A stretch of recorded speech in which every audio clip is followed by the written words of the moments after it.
Mets manager Carlos Mendoza. Our first question comes from Mike Puma. Hey, Carlos. I was wondering, have you decided on a game one starter yet?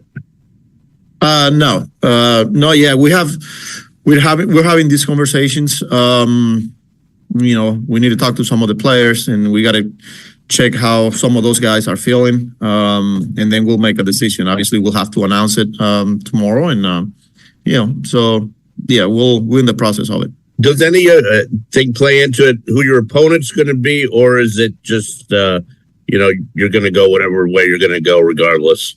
Yeah, I think we're going to make the decision that we feel is best for our team. So whether it's keeping some of the guys on their routines or giving some of the guys some extra rest. So that's why we were off yesterday, about to get on a workout today, and then I'm going to check with some of the guys and have those conversations with them, and then make the final decision. But we have an idea. We have different routes that we could go, but again, I don't think who we're playing will factor into this decision. Is Senga still in that mix?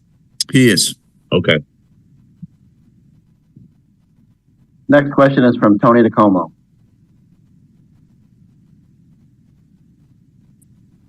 Hey, Carlos, just to follow up on that, are you considering Minaya as well on regular rest, or would you want to give him an extra day? Yeah, and that's what some of the things that we're talking, and I got to talk to him to see if that extra day, or do we keep it on regular rest. So there's a lot going on. We're not only with him, but this is Sevi, Senga. So yeah. How, I guess, nice is it after a few weeks of just sort of having to pitch whoever's rested and available, sort of having a little time and options at your disposal now?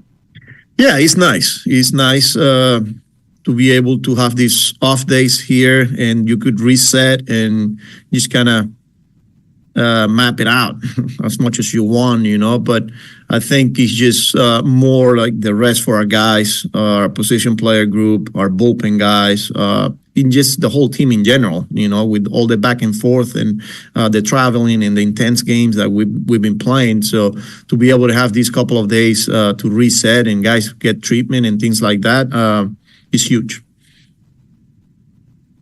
Next question is from Tim Healy. Hey, Carlos, going into tonight and tomorrow night for McNeil in Arizona, is the plan for him to play 9 innings tonight and then aim for that again tomorrow? Yeah. Hopefully he gets 4 at-bats. That's the goal, whether he goes 7, somewhere between 7 and 9, and then he'll do the same tomorrow. So that's the goal, so that he could go back-to-back and just get that volume and being on his feet and the ups and downs and playing a full game. And with eyes on including him on Sunday, it seems, if that goes well. Yes, that's correct. He's in the conversation, and we have to make some decisions as far as our roster goes. Thank you. Next question is from Mark Healy.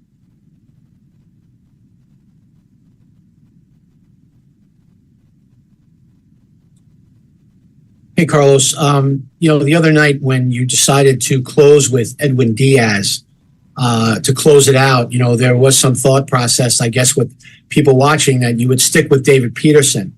How much of that decision to put in Edwin, not just because he's your guy, you said after the game, he's your guy, I wanted him in there, but how much of it was to also get him prepared for the next step, that to help his confidence? And did that play a role in your decision making there? In order for us to continue to get where we want to get, we're gonna need him.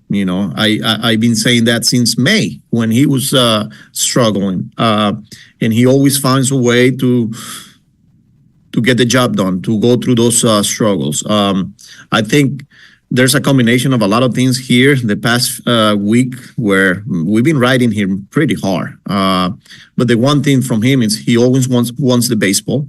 He wants to be in those situations. He wants to be in those moments, and he's our guy. So once Petey got through that 8th inning, it was an easier decision for me. It's Diaz. He's going to get the job done, and he did, And he's it's going to help him and all of us moving forward now. And that's what good closers, this is what really good big league players do. They have that ability to turn that switch and just the short memory, like it doesn't matter what happened yesterday. It doesn't matter. I have to get the job done today. So for him to go out there and get the last 3 outs is, like I said, is good for him and good for all of us. Next question is from Manny Gomez. Hey, Carlos. Just to follow up on Edwin there, in that last outing, he struggled to find the strike zone there in his first 8-9 pitches. I think the one strike that they called a strike was also out of the strike zone. But then after that mound visit, he seemed to settle in and was more aggressive. What does he need to, what were the changes that you saw from the beginning of that outing to the end of the outing that allowed him to be successful in the end? He found a way to slow the game down. I felt like maybe a little bit of emotions there. Game got fast a little bit for the first couple of hitters. But then Hef went out there, and with some of the guys there, I thought that the way he slowed the game down there, and then he started making pitches, and I think the velo went up too. I was watching the replay, and the last pitch that he got slobber was 101. So when that fastball, not only with velo, but is a fastball that had that dry, it makes him really effective. So I think it came down to him slowing the game down and just taking one pitch at a time, and he did that. And then just to follow back up on a Kodai Senga question really quick, if and when he gets the start or when he makes an appearance, we know he can't come in the middle of an inning, but could he come in the middle of a game? Let's say Peterson maybe starts or something, or McGill throws 2-3 innings and then Senga comes in. Is that a possibility for him? Yeah, but I think as I sit here, I'd much rather give him the ball and start the game so he could go through, the whole routine and the whole preparation. Like I've been saying it, this guy is very meticulous about his routine. But it'll be a conversation with him. But as of right now, I think we're looking at him to start a game. Next question is from Dave Lennon. Hey, Carlos, I know you have a lot on your plate coming up with this series, but I also know that it's been like less than a year since you've been with the Yankees. Did you get a chance to watch some of the game last night? Did you congratulate those guys? What does it feel like that both you and the Yankees are now in the Final Four of MLB right now? Yeah, I watched the game last night. I texted a lot of people. There's a lot of people that I have a lot of respect for. And it's just great. It's great for baseball. It's great for the city of New York that the two teams are in this position and with a really good opportunity to continue to move forward. So they are a really good team. They have a really good manager, and they have a really good players. That's a deep roster there, and hopefully we see each other. But we have to take care of business. We have another series in front of us, and they have to get through their next series as well. So I think it's just one game mentality, one series at a time, and then see what happens. But a lot of respect for a lot of people there, and they deserve this. Carlos, and also you've been a part of the Subway Series during the regular season for quite some time. You got a taste of it as a manager on the other side across the town. Could you even imagine what a World Series would be like between those two teams? Just knowing what you've seen from the regular season. It'll be amazing. It'll be an unbelievable experience. And like I said, for the city of New York and for the two fan bases, it'll be like a dream come true, So again, don't want to get too far ahead. Sure. But the fact that the two teams are in it, in a position to do something special, is a great feeling for a lot of people, and especially for us with the Mets, and then for the Yankees as well. Great. Thanks, Carlos. Next question is from Laura Albany. Hey, Carlos. I was just wondering, do you foresee David Peterson's role to continue to be fluid throughout the NLCS? And what about him do you think makes him so adaptable? Yeah, it'll continue to be fluid. I feel like the job he's done out of the bullpen has been unbelievable, and that's another weapon that allows to deployed at any time, at any point in the game, whether it's in the middle of the game for multi-innings role, or for a high leverage situation against a lefty, or anybody. It's not easy what he's done. This is a guy that has been a starter, and then all of a sudden, after the year we clinched the playoff, we're asking him to go to the bullpen, and he's adjusting really well. So. Like I said, he's fluid, but I could see him playing a big role in this next series coming up out of the bullpen as well. And also with Ryan Stanek, obviously he's historically been a good reliever, but he struggled with the Mariners in the first half of the season and adjusted when he came over here. What adjustments have you seen out of him that have allowed him to regain his form? Yeah, look, he's had a pretty good career. He's been in a lot of good teams, in a lot of playoff games.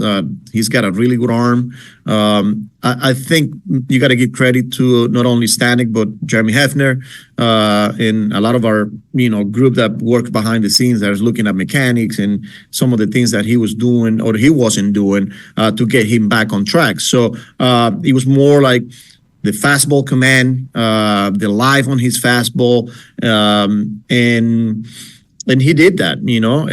I feel like every player is going to struggle at some point. That's part of the big league, 162. And he went through struggle, especially before the Mariners traded him, and we knew we had a good arm, and he went out there, make some adjustments, and now he's a big piece of our bullpen and our team. Thank you. Next question is from Tony DeComo. Hey, Carlos, I got two more for you. One, just logistically, how are you handling these few days off? What are you hoping to accomplish, whether it's rest, whether it's, things you can do in workouts as a team? What do you want to get out of them? Yeah, we were off yesterday. We needed a break. Getting ready for a workout today. It'll be a full workout. We'll have some guys throwing live BP. I think guys like haven't pitched in a while, like Ottavino, Danny Young, those guys will face some of our hitters. We'll keep them short. We'll take our full batting practice. We'll do full defensive drills, and then we'll do the same tomorrow. There won't be no live BP tomorrow, obviously, because we have a game the next day, but we'll go through a full workout. And I think the biggest thing is just some of the guys that need treatment, that they can come in, they can move around, and they can work. They can get some work done in the training room, in the weight room. And then just for those, like I said, some of those arms that haven't seen hitters, they'll be able to do that today. And two, just regarding McNeil, assuming he does come back for the NLCS, would you guys consider carrying an extra or one less pitcher on the roster, or to keep someone like Acuna on there, or you kind of like having the extra pitching? We are considering every scenario, and those are some of the conversations that we'll continue to have throughout the day. And, we'll make that final call and what's best for the team, whether it's to carry that extra position player, whether it's, just keep it as it is and go with the arms that we got. So yeah, there's a lot of different routes here that we could go, and we'll continue to have those dialogues here pretty soon. Next question is from Mike Fitzpatrick. Hey, Carlos. Obviously, some of your biggest swings and biggest contributions this postseason have been from, your veteran guys, guys who have played at least some in the postseason before. Francisco, Pete, Brandon Nimmo, but also in that group is Mark Vientos, who's in his very first full big league season. Just wondering what is it about him? In addition to his talent, but what is it about him, his makeup at a young age and with limited experience, that allows him to thrive in his first postseason here and under this sort of pressure? Yeah, proud of him, man, because he's not easy. He's what he's done not only during the regular season, but what he's doing in the postseason. That's not easy to do, especially at that age. I think his ability to not only slow the game down, having the awareness of the situation every time he's at the plate, but just, like I say, having an idea what the pitcher is trying to do to him. He's a really good hitter that is maturing a lot. and he's not afraid to go the other way. He's not afraid to just try to put the ball in play. But if they make a mistake, he's gonna do damage, and he's done that. So you got to give him credit. This is something that is not easy to do, especially at that age in these moments now in October. So proud of him, and it goes to show you that we have a really good player here that is performing at the highest level, and